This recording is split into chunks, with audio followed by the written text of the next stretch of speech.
കല്യാണം മുടക്കുന്ന ആള് നല്ലവർക്ക് മരിച്ചു പോകില്ല.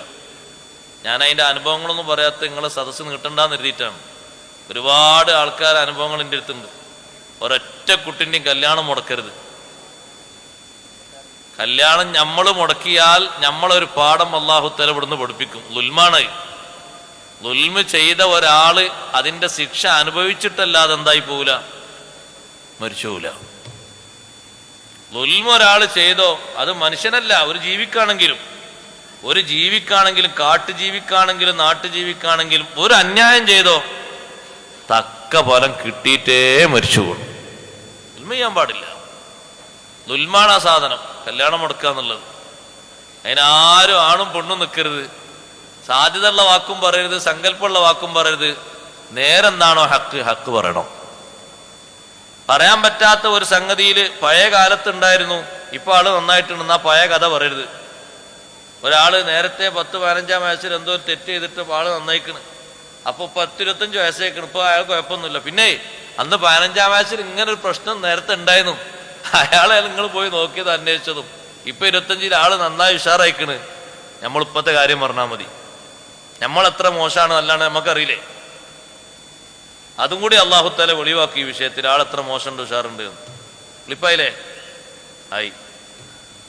അതുകൊണ്ട് നല്ലോണം ശ്രദ്ധിക്കണം. ളുൽമാണ് ആ സംഗതിയിൽ നിൽക്കരുത് ആരും. കല്യാണം അല്ലാഹു എളുപ്പമായി കൊടുക്കട്ടെ. ഈ മജ്ലിസിന്റെ ബർക്കത്ത് കൊണ്ട് ഷെയ്ഖ് ജീലാനി തങ്ങളെ ബർക്കത്തുണ്ട് അല്ലാഹു നീ എളുപ്പമായി കൊടുക്കണേ റഹ്മാൻ.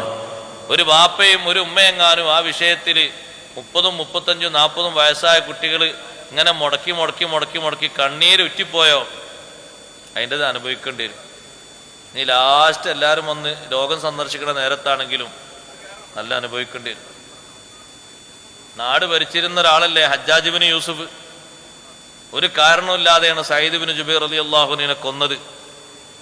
മരിക്കുന്നതിന് മുമ്പ് രാജാവിനെ സന്ദർശിക്കാൻ വരുന്ന ആൾക്കാരോടൊക്കെ മൂപ്പര് പറഞ്ഞ വാക്കെന്താണെന്നറിയോ? അസ്വാബത്തിനി ദഅവത്തു സഈദ്. സയ്യിദ് ഇബ്നു ജുബൈറിന്റെ ദുആ എനിക്ക് പറ്റിപ്പോയി. വല്ലാതെ വേദന, അസഖ്യമായ വേദന. എൻ്റെ ശരീരം തുണ്ടം തുണ്ടാക്കി ആരെങ്കിലും മുറിച്ചെന്നെങ്കിൽ വേദന കൊണ്ട് സഹിക്കാൻ പറ്റുന്നില്ല. എനിക്ക് എവിടേക്ക് നോക്കിയാലും സയ്യിദ് ഇബ്നു ജുബൈർ എന്നെ ഭീഷണിപ്പെടുത്തുന്നുണ്ടോ എന്ന് എനിക്കിങ്ങനെ തോന്നിപ്പോകുന്നുണ്ട്. ഞാൻ കുടുങ്ങിയിട്ടുണ്ട്. രാജ്യം ഭരിച്ച രാജാവാണെങ്കിലും ശരി, യമാനാണെങ്കിലും ശരി, ളുൽമ ചെയ്തോ ഫള്ളുൽമു യർജിഉ ഖുബാഹു ഇലൻ നദം. ളുൽമ അനുഭവിക്കേണ്ടി വരും.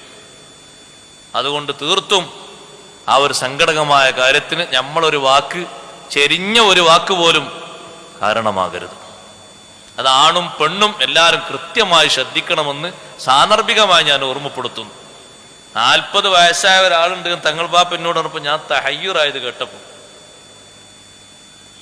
കല്യാണം ശരിയാകാതെ മുടക്കിയിട്ട് ഇടങ്ങണ വിഷമം ഞമ്മക്ക് അല്ലാഹു എങ്ങനെ കാണിച്ചു തരാറ്? നിങ്ങള് ഞമ്മക്ക് അല്ലാഹു തആല ഒരു പേരക്കുട്ടിയെ തന്നിട്ടുണ്ടെങ്കിൽ ആ പേരക്കുട്ടിന്റെ വാപ്പാനെ ഉമ്മാനെ അല്ലാഹു തആല നേരത്തെ കൊണ്ടുപോയിട്ട് ആ കുട്ടിനെ ചുമതല നമ്മളിൽ ഏൽപ്പിച്ചിട്ട് ഒരു കറക്കം നമ്മളെ കറക്കും അല്ലാഹു തആല.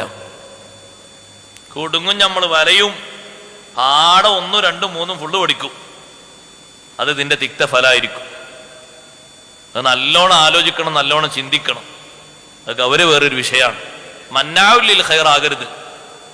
കാഫിരീങ്ങൾക്ക് 10 സ്വഭാവം സൂറത്തുൽ ഖലമിൽ അല്ലാഹു എണ്ണി പറഞ്ഞിട്ടുണ്ട്. ദുസ്വഭാവികളെ 10 സ്വഭാവം. അതിലൊന്നാണ് മന്നാഉൽ ഖൈർ. നല്ലത് മുടക്കുക, ഖൈർ മുടക്കുക, അതിന് വിലങ്ങതടിയായി ജീവിക്കുക, അതിന് നിൽക്കരുത്. അത് മുക്കദ്ദിബീങ്ങളുടെ സ്വഭാവമാണ്, കള്ളന്മാരുടെ സ്വഭാവമാണ്. അതിന് നിൽക്കരുത്. ഒരു ഖൈറും മുടക്കരുത്. ഒരാൾക്ക് കിട്ടാനുള്ള ഒരു ഖൈറും ജോലിയാകട്ടെ മുടക്കരുത്.